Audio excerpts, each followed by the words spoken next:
I'm Lisa Leitner, and welcome to part 2 of the interview with Maria. Sometimes when these podcasts get a little bit long and get into the interviews, and people like us, we can talk about this stuff all day long.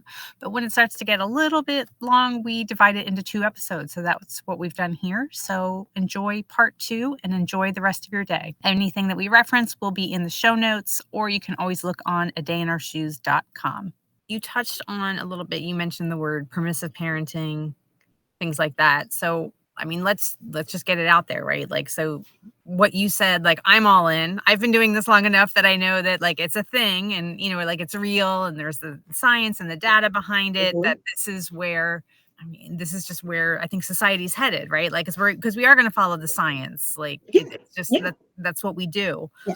But there's still those anchors behind us. You know, I think of it like almost like a tug of war, pulling back, saying, no, they just need to listen. And this is hippie stuff. And this is touchy feely, you know, permissive parenting. So what do you want to say to that?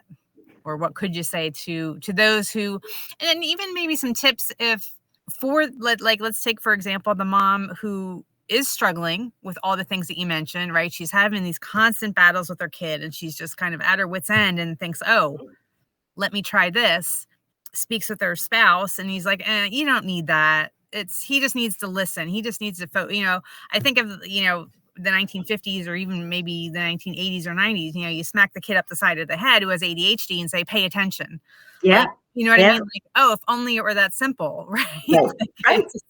And isn't that terrible? But yes, it's hard. And I do see that a lot. I do work with a lot of mothers who love their husbands and they don't come in and badmouth, but they say, we're struggling in our relationship and I am having a hard time conveying, like, he's not buying into this. And it's just a challenge. I think it's really the same answer. It's not giving up, but chipping away at it little by little.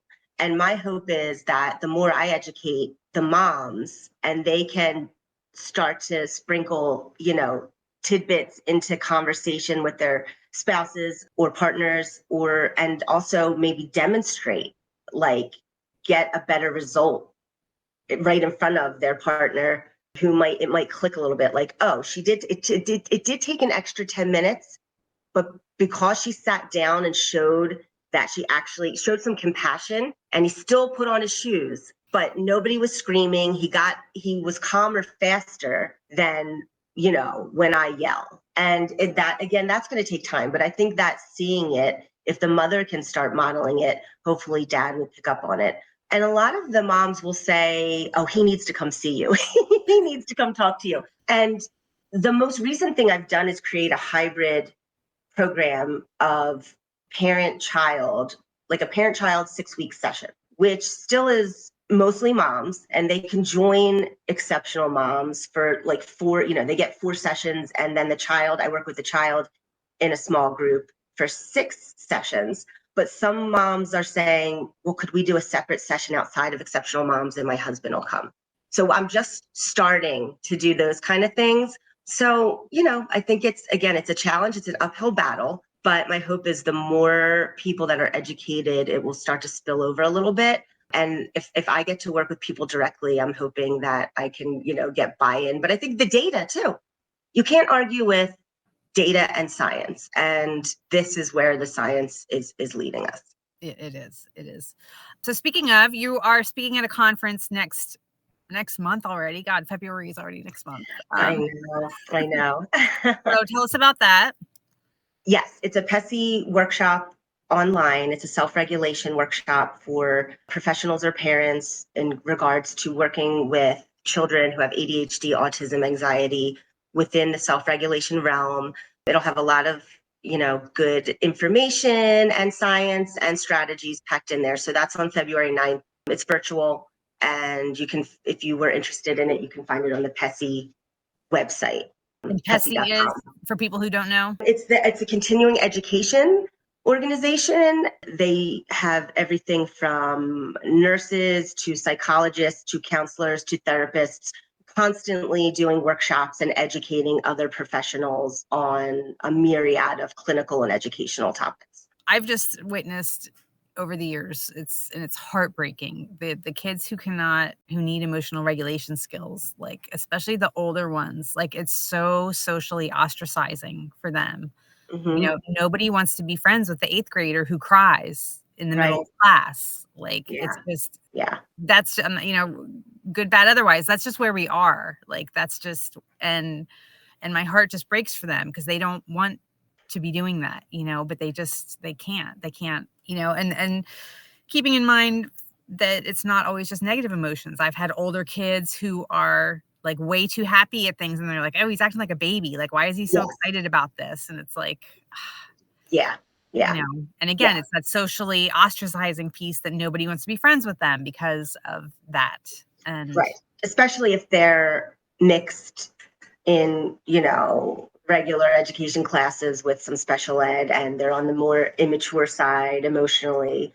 And I think, and that's when, same thing as parents, teachers, which I know are also very overwhelmed. But if you have a kid like that in your class, try, everything is about consciousness and awareness, right? If you become aware, we can't change anything until we become aware of it. right. So being intentional about noticing, oh, could I take 2 minutes and try to help this kid? Like, who's the nicest kid in the class?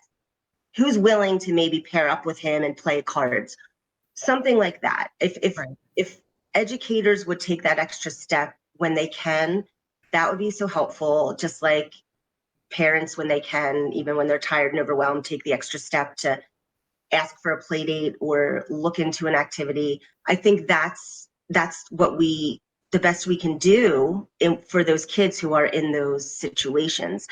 And then I would say also to the parents, back to the start to if you're really hung up on my kid isn't fitting in to normalcy or the regular quote unquote social climate, really then when you do take that extra step, that's when you want to try to find a kid like yours. Because then if they're still sort of on the outside at school, if they're at least getting that connection somehow, some way with a kid who's also even if they're not, I don't mean to be funny, but crying together, but you know what I mean?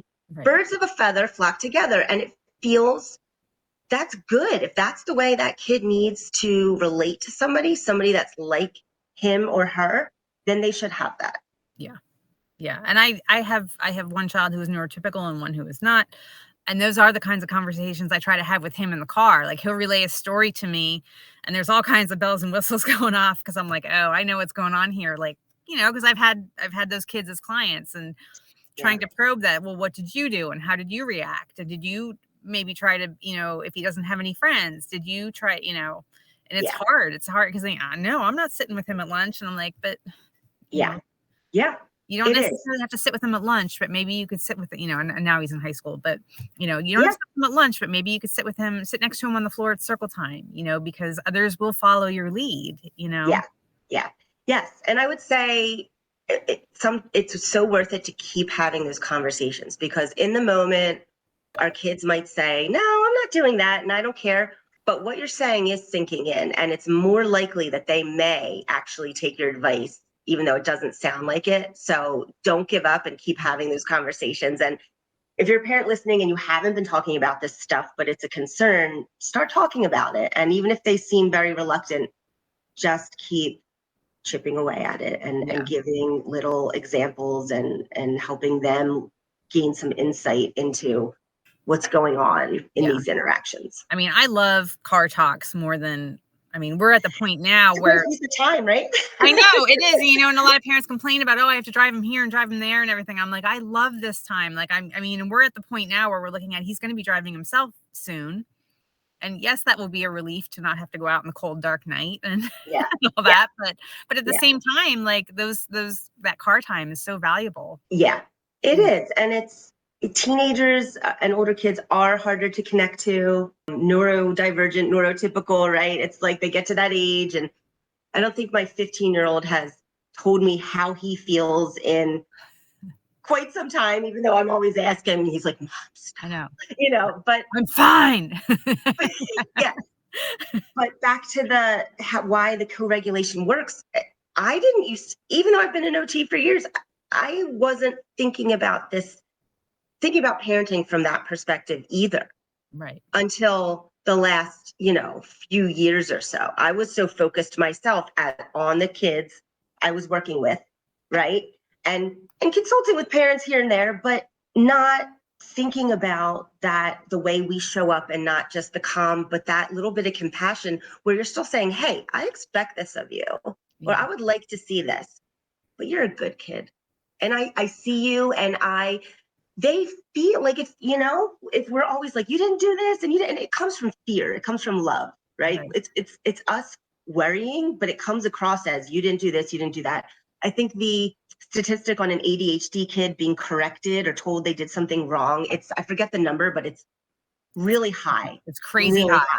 Yeah, Yeah. crazy high, like a certain amount of times a day. So to make them feel like you are a good kid and be pointing out the positives while we're helping them learn and grow is so important too. And that's all part of co-regulation. And I've seen that with my son, because I try to work on my fear.